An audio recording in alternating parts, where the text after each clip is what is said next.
নানান জায়গায় আমরা জাস্ট প্রাণটা বাঁচানোর জন্য আমরা লুকাতে বাধ্য হই।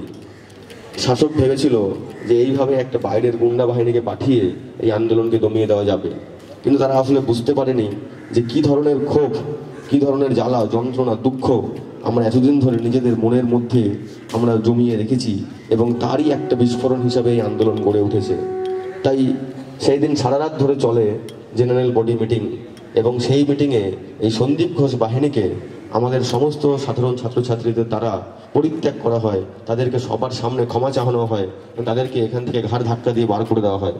এবং তার পরের দিন সকালবেলা আমি যখন একটু ভয়ে ভয়ে বুকেই আসছিলাম যে এত বড় একটা অ্যাটাক হয়েছে, আন্দোলনটাকে আদৌ এগোবে নাকি এগোবে না, কিন্তু আমি এসে দেখি যে যে ঘোষণা করেছিলাম আন্দোলন চলবে, এবং সেই মতোই আন্দোলন চলতে থাকে।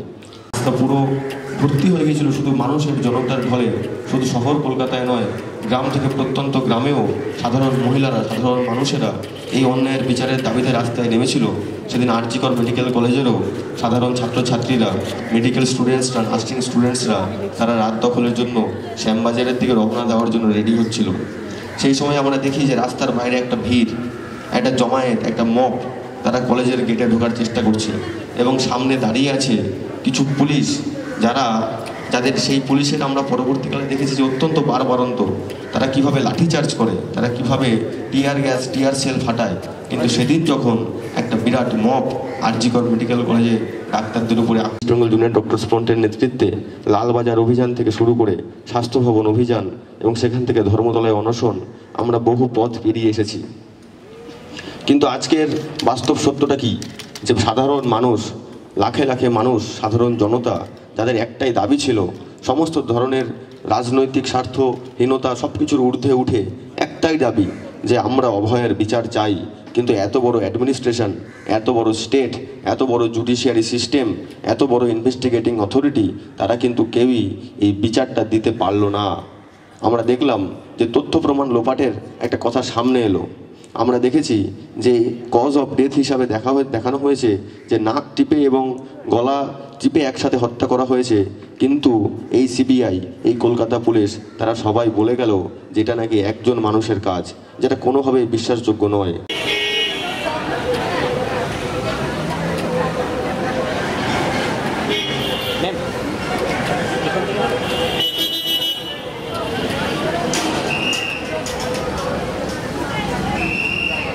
তার ফলে স্বাভাবিকভাবেই একটা ভয়ের বাতাবরণ প্রচণ্ডভাবে ছিল, এবং সেটার বিরুদ্ধেই খুব সাহসিকতার সাথে এখানকার পিজিটি দাদারা তারা এই দাবিতে অনড় থাকে যে আমরা সন্দীপ ঘোষের পদত্যাগ চাই।